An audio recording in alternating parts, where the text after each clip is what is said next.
here it is. It's called the Huracán, after a famous Spanish fighting bull. It costs £187,000, and it's brand new from the ground up.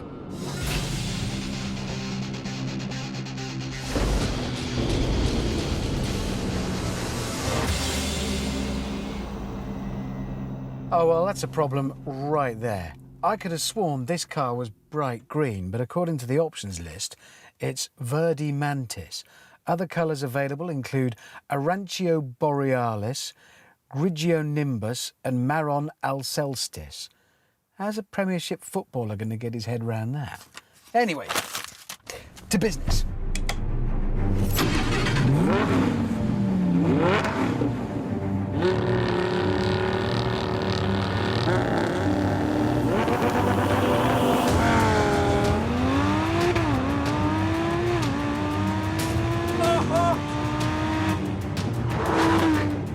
Besides having to take over the baton from the Gallardo, the Huracán also needs to hold its own in a game of top trumps against the Ferrari 458 and the McLaren 650S.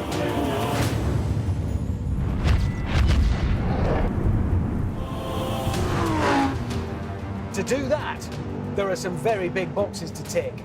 0 to 60 needs to be around 3 seconds, which it is. Top speed needs to be around 200 miles an hour, which it is. And horsepower needs to be around the 600 mark, which it is. All of that is thanks to a heavily reworked version of the Gallardo's 5.2-litre V10. And as those revs climb, the jackhammer choir really kicks in.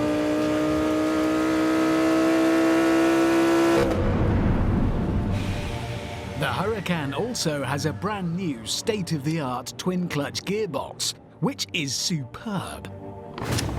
And that's a good thing, because the one in the Gallardo was, well, it was crap. It was awful. This, though, this is a joy. And there's more high-tech weaponry at this car's disposal. It has carbon ceramic brakes as standard. The back end is sculpted so it doesn't need a stuck-on rear spoiler for downforce. And like most Lambos, it has a four-wheel drive system. But not just any four-wheel drive system.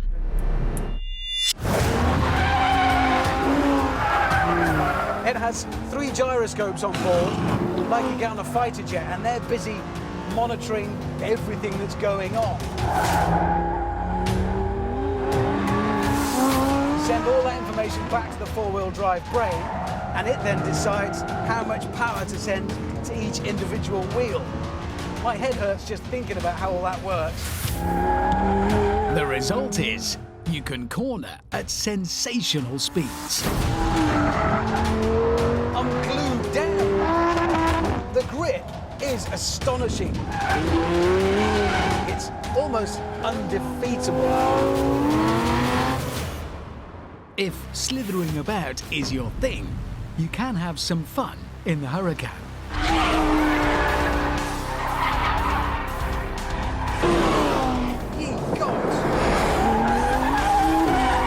But you need an enormous pair of gentleman balloons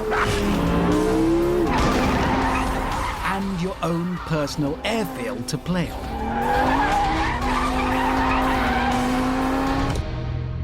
And for me, this is where the problems begin.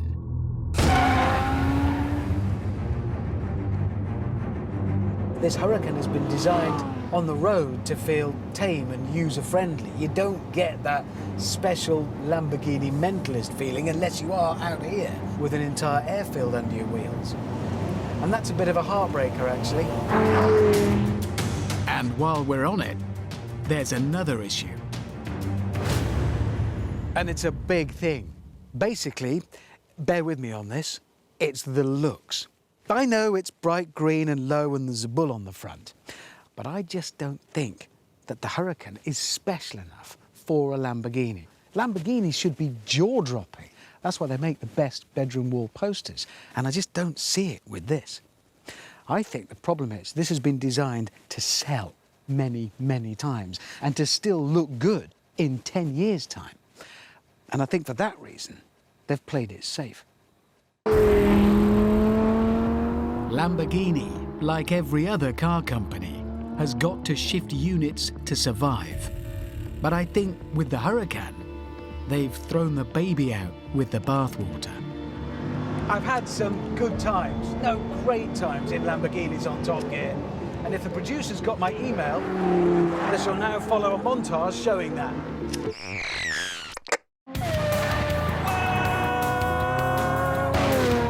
This is just so exciting!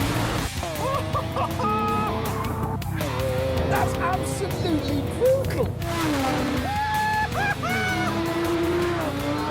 The most alive thing I've ever driven. It's beautiful.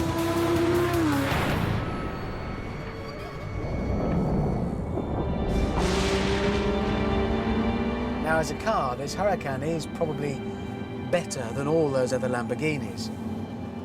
But those cars are better Lamborghinis. The other Lamborghinis made you feel special, even in traffic. This doesn't, and that's a loss. What we have here is a Lamborghini that I respect for its engineering, but love it, quiver at the very sight of it. I'm afraid not.